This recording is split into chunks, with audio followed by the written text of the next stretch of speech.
what to expect. That's exactly what happens to you during this book. You feel you've come to grips with the story, but when you start the other chapter, you are as unsuspecting and you fall into the trap of his masterful storytelling. I'm going to ask you to read some passage from the book so that everyone who's not started reading the book here will get a sense of not just the story but also your writing. Thank you. I'm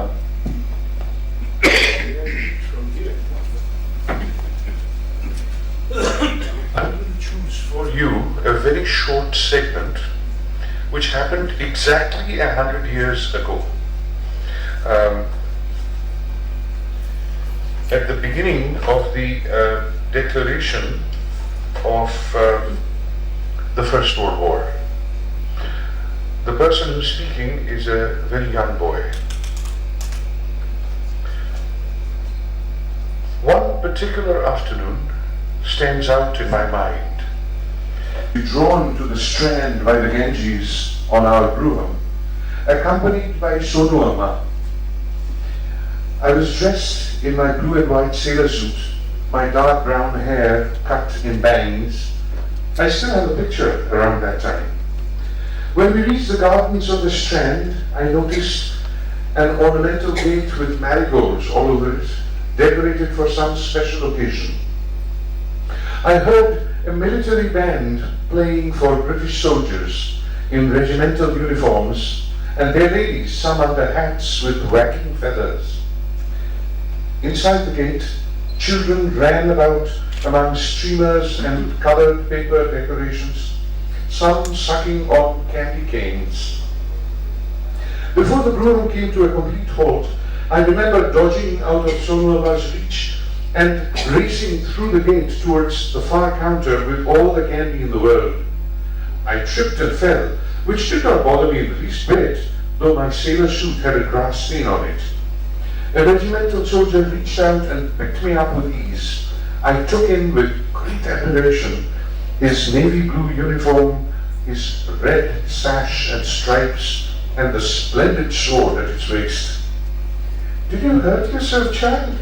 asked a young lady in a white dress. "What's your name?" asked another woman with blonde hair and a lined face. Her fingers glittered with stone rings.